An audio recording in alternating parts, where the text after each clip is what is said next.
Hello there, I am Kai, the anime zoomer, And this is Nikolai, the manga boomer. and in today's episode, like we phrased it last episode, we were going to make endings more fitting or better. Let's take like this. Um, yes, it starts with what is a good ending and what's a bad ending. For this episode, obviously, spoiler. Yep. For me, a good ending needs to deliver at its build up. And obviously, a bad ending fails its build up. That's especially important for long running shonen. For, for example, the example which I will talk about later is Naruto, Wano Kuni, the ending of the arc, and the final battle from the Espada arc in Bleach. So the big three, all represented in this episode in a negative way. Mm. And connected with Shonen and Big Three are Aspulls. When you have in the end an overpowered villain who gets beaten by an Aspull, that is not a satisfying way to end an arc. And the next thing that I don't like, I have something for the romance connoisseur, Mm. Mm-hmm. because there are two kind of romances. Romance where you have a couple and who are in a relationship, and the romance where the show ends, where the relationship is just getting started. And I tend to don't like the last one. If you make a romance show, then how the couple lives together and how they are a couple is also important, not the step where they're getting together. I don't like the endings where, oh, they're getting together in high school. Then we are seeing some pictures in the end where they're having some children, and that's it. You can show a bit of how they live together at least. Come on, guys. It's an important aspect of romance, not just getting together, being together. I think I can now start with rewriting some of the endings Mm. that I have picked out. Before we start, obviously, endings, that's for anime endings. Anime endings that are not manga canon also need to be rewritten. Akame ga Kill, even though I haven't seen it, whatever Promised Neverland was doing, something like this. If you adapt something, adapt it faithfully. That's also important. And obviously, if the author has the chance, if his series ended abruptly, then it's also bad ending. But unfortunately, those can't be rewritten because the series is not continuing. But no, on to the first one. Wano Kuni, very disappointing arc in the end. Or do you have a different take? Nope. Nope. This arc had so much build up. We basically saw Kaido and the Yonko first after in his lobby, I think, where Garp was talking about them, where we had those cringe silhouettes. Do you remember the old Kaido silhouette? It looked, Nope. Nope. it looked cringe. It looks really funny. And after that, basically the whole New World stuff, the whole post time stuff is about emperors. Every arc is basically connected to an emperor. Fishman Island, Big Mom, Punk Hazard is connected with Dofi, and because of that with Kaido, and there's alliance is formed against Kaido. Dressrosa is connected with Kaido, Big Mom also shows up. Zeus also connected with Big Mom because Big Mom's henchmen capture Sanji and the elephant got attacked by Kaido. Whole cake, obviously Big Mom. Wano, obviously Kaido. And then the Emperor had so much focus, and both of them are getting beaten in a crappy way.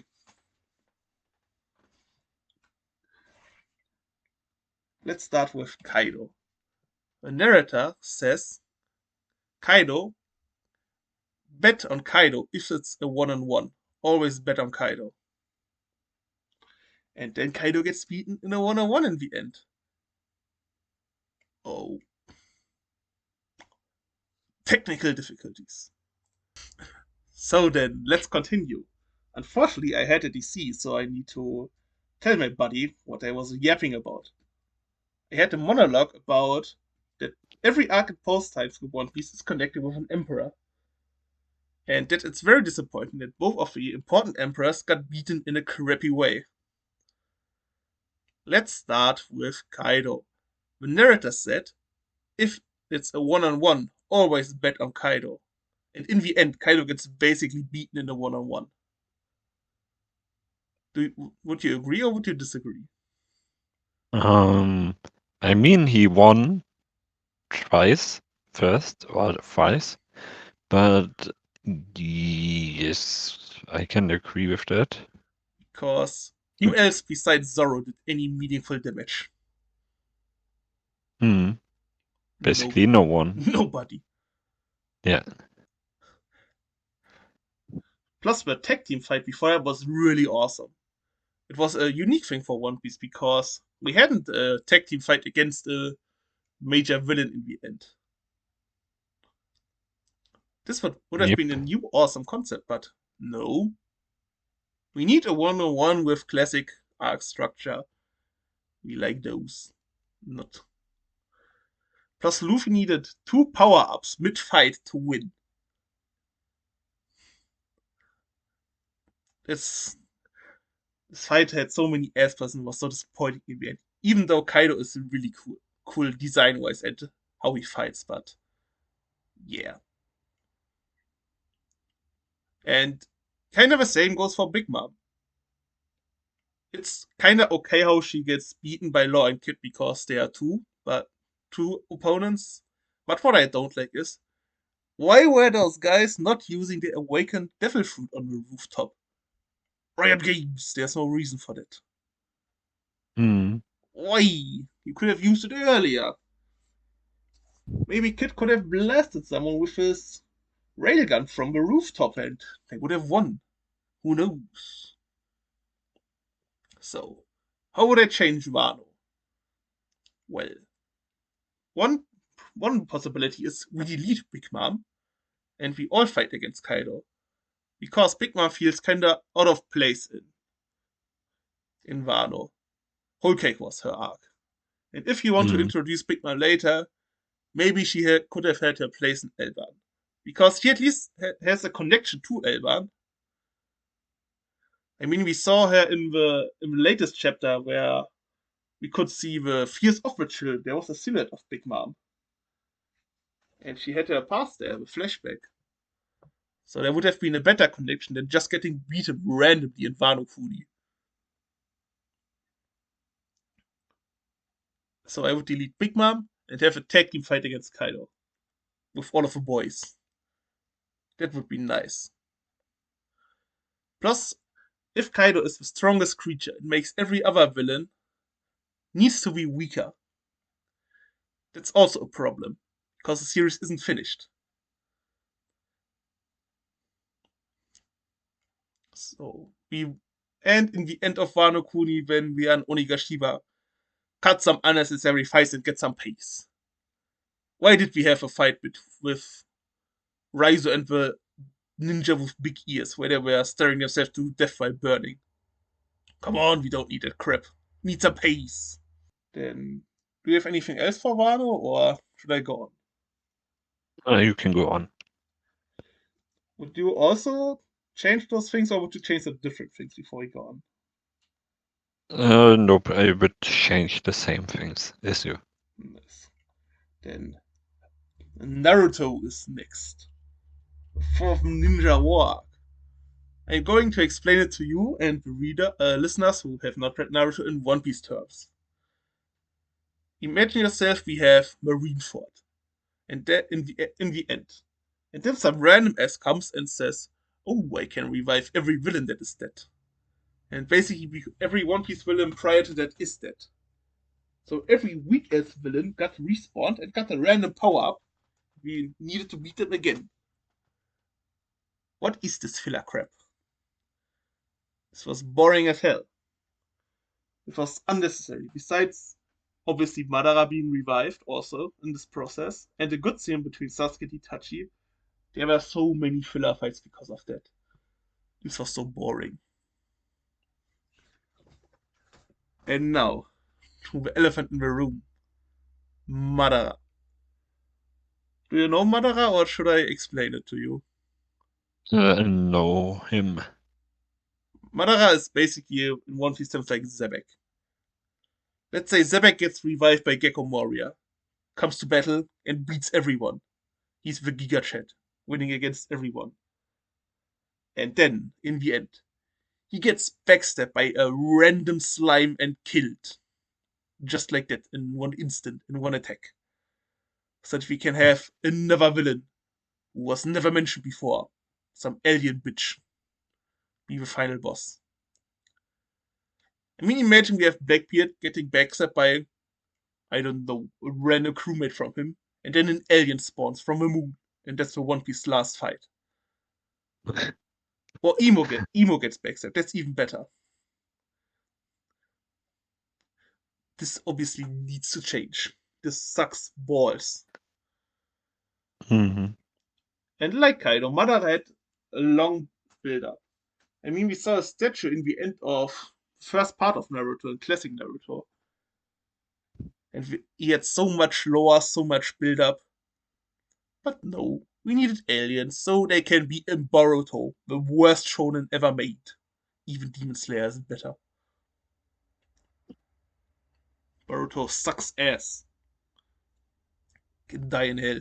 Kills all of my beloved characters. And because of that, many people nowadays are not interested in going into Naruto. I mean, you are not interested in going into it, right? Yep. Because it's long, it has so much filler, and the ending has a bad rap. Because when somebody talks about bad anime endings, Naruto is probably always mentioned.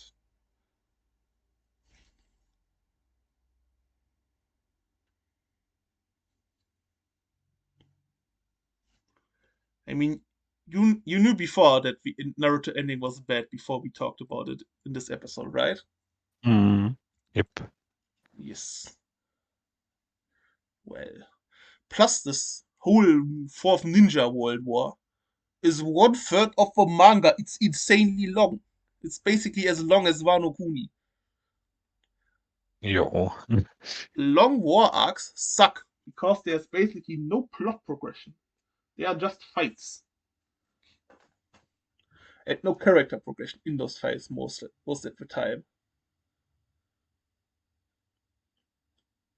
Then Bleach, the next of the big three.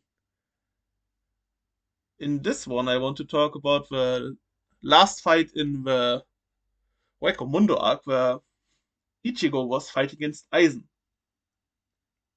Again, an overpowered villain who gets again beaten in an unsatisfying way.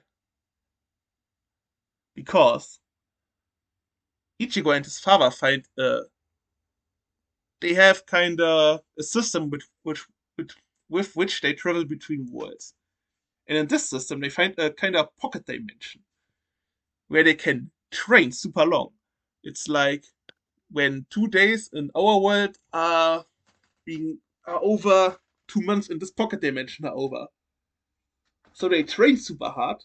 Ichigo gets a new OP superpower, which has been never seen before, will never be seen again, and he just collapses Aizen, just like that. Riot! It is so anticlimactic.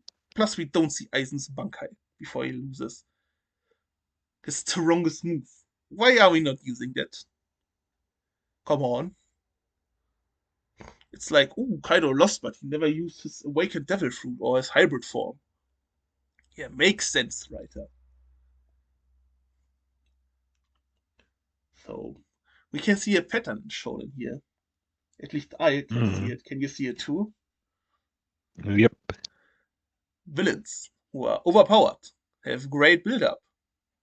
Two of them have great writing, Kaido not, sadly, and they get beaten in the dumbest and most unsatisfying way. So I will rewrite all of those fights from the Big Three. And we know the authors can do it. They can write great fights with even great power ups mid fight, great learnings mid fight, without any ass pulls. With great character progression in the fights, with great villains, with satisfying endings. We know a perfect example that Oda can do it is Luffy vs Katakuri. This was a satisfying Mm. fight. Luffy had to learn midway a new ability, which made sense because he copied his enemy, and not did randomly get Gear 5 without any logical explanation besides, oh yeah, I'm now the chosen one. Which also retcons a great aspect of Luffy's character, because he was the underdog, the everyman who just followed his dreams. Ah, and guess what happened in Naruto the War as well? Ooh, he's basically a relative of the first guy who had chakra, who was basically was a god back then. So, ooh, no underdog as well. Sad. And he's the son of a first Hokage of Giga Chat. So he's not our everyday guy. I also see a pattern here. The Asphalt's powers need to come from someplace. And I think that should be it. I mean, I have one ending which I can also talk about. It's if you don't talk about it. Will you talk about the Quints, or Nope. then I think I will also mention the Quints because it fits the theme of build up. We have a build up who's going to be the bride in the end, the mystery. 80%, 90% in the story is being in the present, where they fall in love with the main character and try to get together with him. In the flashback, he decides it all, and 90% of the story is senseless. All of this build up was for nothing because it was already decided in the past. Thanks for that. So I think this was the end of my rant about the big three and my short rant about the Quints. Let's start off with for me a good ending is when the story overall is completed and you're happy with it. You don't feel empty inside. You don't have to read the manga for get a better conclusion to the ending. So everything is perfectly concluded. Like you don't have any more questions. You know what I mean? Yes, that's an aspect. Yes, that's an aspect I also wanted to mention before, and I forgot to talk about it. So every question should be answered in the ending. And Or you can write an open ending, but that's take a lot of skill. Open endings are hard to achieve. hmm, Good ones are hard to achieve. yeah. So let's start on off with the first one, which is the Promised Neverland. And yeah, let's be honest, this ending sucked Anime or balls. manga? I am going to face off the manga because the manga is also not that great, the ending, but it's I heard still about it better as well. than the anime. At least it's canon, not like whatever the anime was trying to do. Hmm. So in the original ending, um, the kids rushed to the human world, but it cost the price. Emma sacrifices her memories so that everyone can live happily ever after. She made a deal with the how was it demon god or something? I don't know. I can tell you there. She made a deal so that the humans can all go back to the human world. But she sacrifices her memories, so all of her identity is left and stuff. You mean Lost? Yes. Um, yes, let's get on to my ending. So, instead of a memory wipe, I would like to see that Emma just pretends to lose her memory um, to protect her family, and that she doesn't lose her identity as herself. Because when you lose your memories, you don't remember yourself and your family, so you can't remember them, and you lose everything of your identity because of it. Yes, your personality gets lost. The Hmm. traits that makes you, basically. Yes. In the manga, the end is just that she watches her family or the other humans that got out of the um, uh, monster world. I think monsters, something. Um, and she only watches them from afar, but she doesn't know that's actually her family and she's connected to them. But I think her brother Ray should find her and then tells her about her past and so anything like what happened. Oh no no At no. least be a more go on first. Um, Saying, oh no. she uh she has her memories because she pretended to lose them. Um, and she watches them from afar away. But then her brother Ray finds her and he lets her know that everything is alright and that they made it out safely. Everyone. He saved everyone. Because it was her only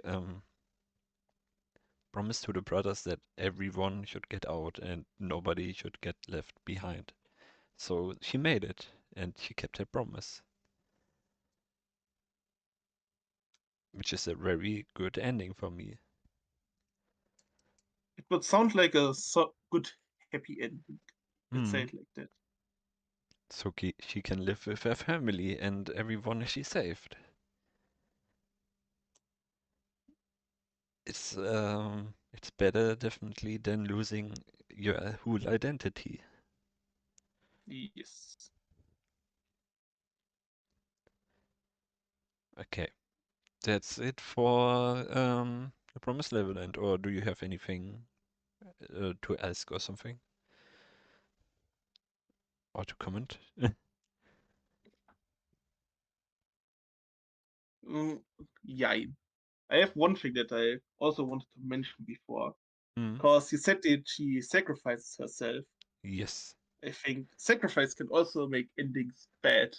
Because I yes, don't like it when people are sacrificing something and then in the end they are randomly coming back or having no consequences. yes. But she only sacrificed her memory, her whole identity. But I think it's worth it to get everyone out so they can live Yes, happily. yes. The situation is fine. I'm just talking about it in general. I just forget to mention it in my part. You reminded me Mm. because of your telling Yeah, of the story. yeah, I know what you mean.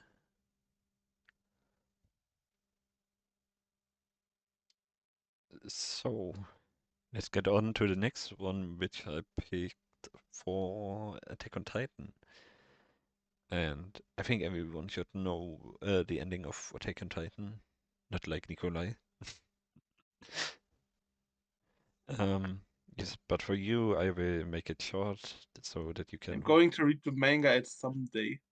Yeah, but you know what happens. I know that Eren dies and he's getting becoming evil before that. Yes, Adam becomes a genocidal godlike figure to save Paradise.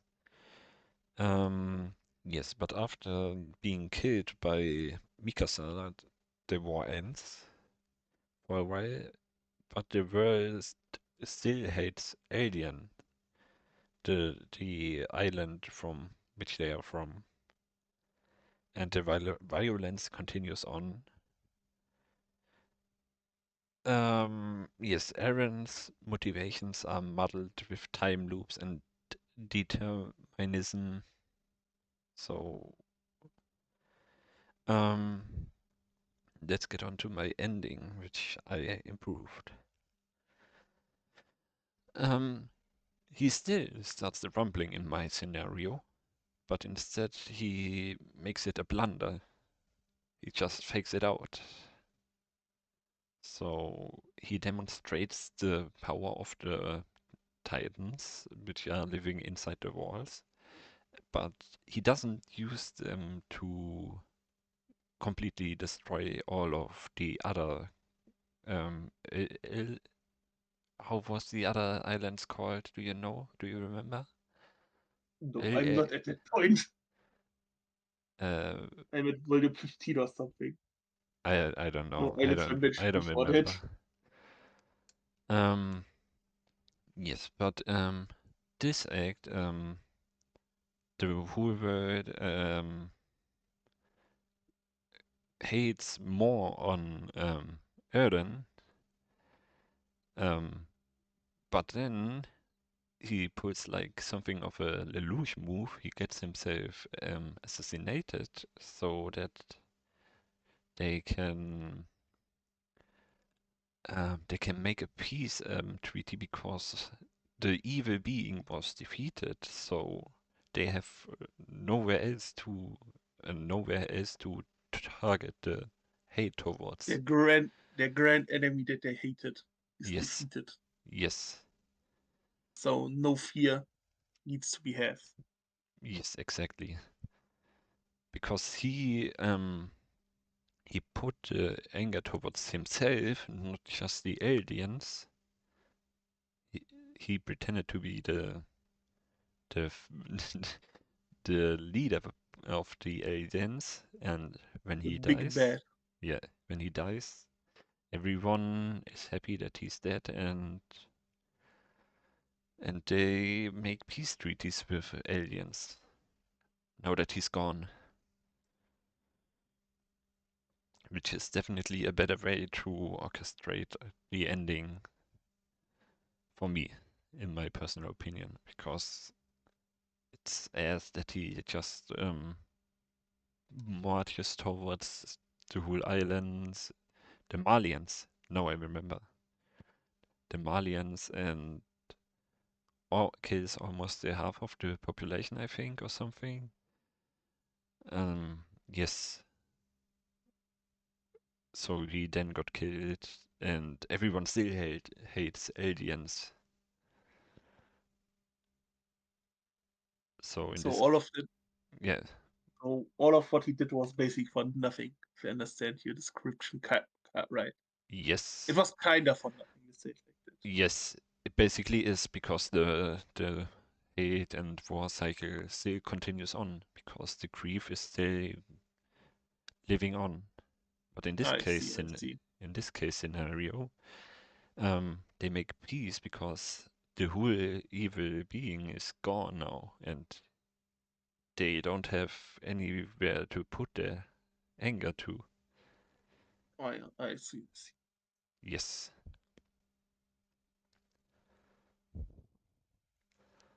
I mean, Uh, breaking through the cycle of hatred is a very widely used narrative tool, but it's a good one. It also has yes. a good message. Hmm. And I actually have one more sentence. So Mikasa and Amin bury him, but in public they are the peacekeepers who build the alliance between the aliens and the Malians. Yes, that's about it for my ending for Attack on Titan, which is definitely better in my opinion. I can't say it's better because I don't know the original, but yours doesn't sound that bad. Let's say it like that. He basically pulled a Lelouch, he got himself killed so everyone can be happy and not just kill almost half of the population and then gets himself killed, and the Breaks war still cycle of continues. hatred Yes. and not continues it. It's better when he pulls a blunder, like in chess, and just retreats, then gets himself killed. So the war's ending in this case scenario, which is definitely better for everyone, because who wants to live in a world filled with war? Doesn't sound that safe. Yeah.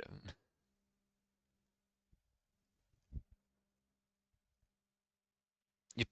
Do you have anything else to add, or ask, or comment? Nope. Your ending sounds fine. Perfect. Then let's get on to my last one that I have, which is Wonder Egg Priority. You haven't watched Wonder Egg Priority, right? Nope.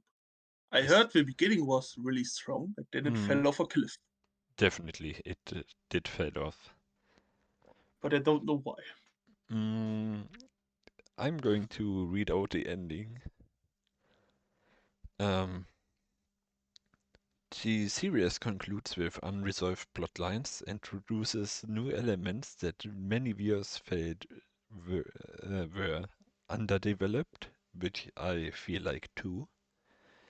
Um, the special episode intended to provide closure, but it doesn't, obviously.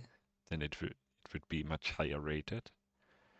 Um, because it was ambiguous narrative and perceived failure to address key characters' arcs. That's basically the ending. It sounds like it's rushed. Yeah, Maybe they I've wanted to make more than one season, I guess, but yeah, couldn't. I think so. It was definitely looking like it will be a second season somewhere in the first season. Then it came closer to the ending, and I was like, mm, yeah. And then the ending came, and then I was like, there's no second season, bro. You can't leave it there like this. Yeah. Um, I felt very disappointed.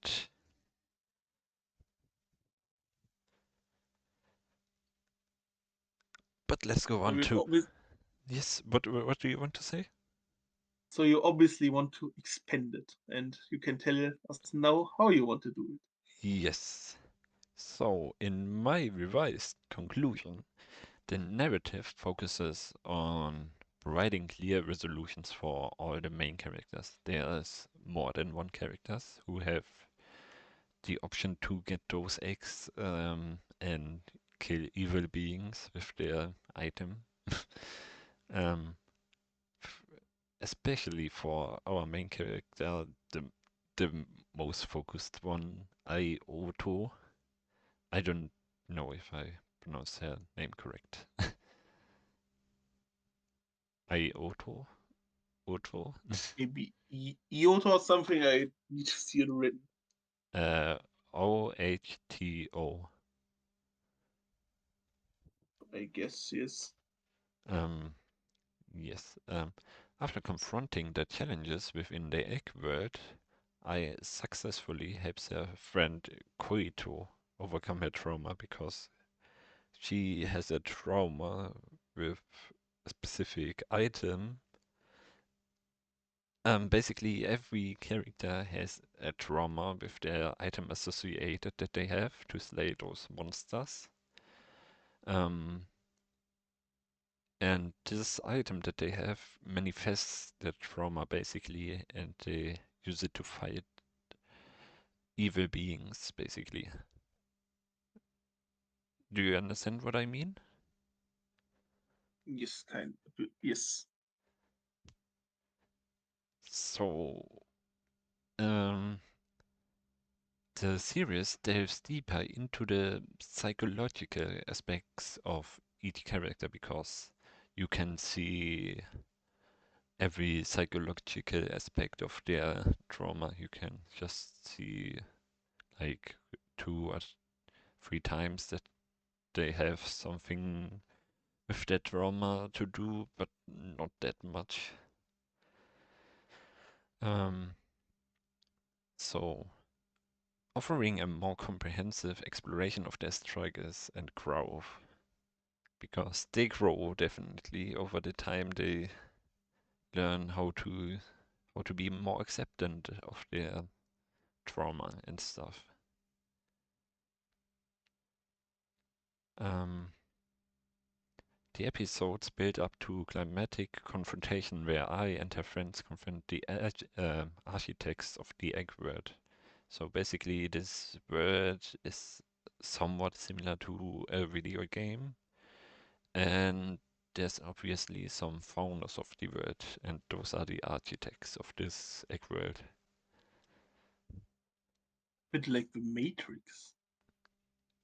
In some way, yes, yes, but very far. um, yes, leading to a resolution that emphasizes healing and the importance of confronting one's inner demons. The final, Character development. hmm, the final scenes depict the girls supporting each other in the real world, symbolizing their collective journey towards recovery and self-acceptance. And that's what I wrote down for a better ending. And I have to say, I made it much better than the anime did. I mean, if they cut off unwanted, then Yes. more context is nice. Hmm. More development. And you have basically a happy ending because they can now confront their traumas and talk about it with their friends, and they learn to self-accept them more.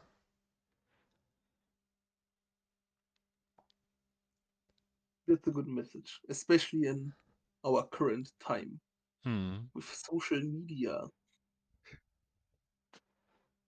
So the egg word is basically a trigger to help the girl accept themselves more and better. Because they use the objects that manifest their trauma to defeat evil beings, such as a teacher that they have not a good relationship to, that they hate. They use this traumatic item and use it to slay those evil beings. And it's a very good ending, if you ask me. But do you have anything to ask or I need to come? watch the show or know a bit more to give Yeah, greater context. And yeah. besides saying, obviously delving deeper into stuff, giving more character development and more time for characters to breathe is always welcome. Mm. But there's not that much character development, sadly. Only our main character gets some character development, but the other ones doesn't get that much screen time, which is very sad.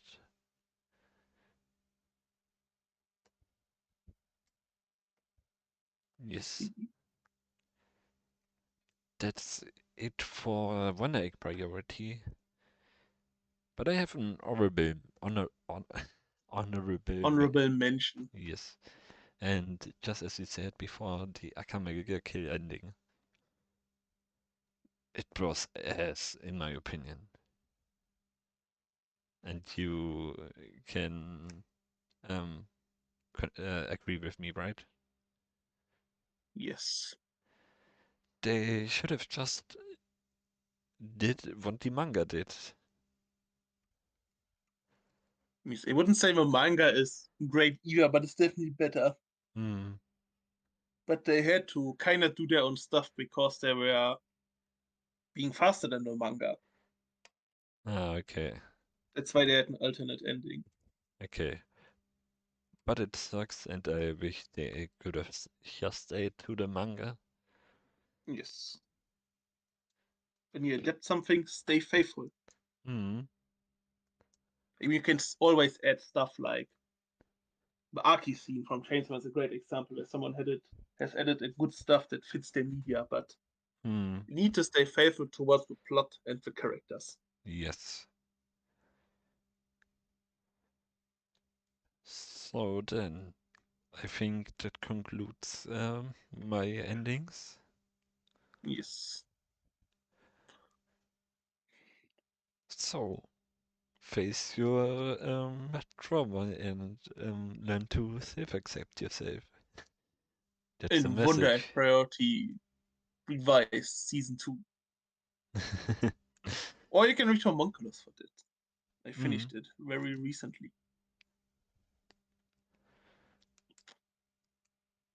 Then are we what will, done with the episode? yes, what will we do in the next episode? The next real episode is coming out in 2 weeks because next week we have a filler episode where we are voting for the anime awards on Crunchyroll.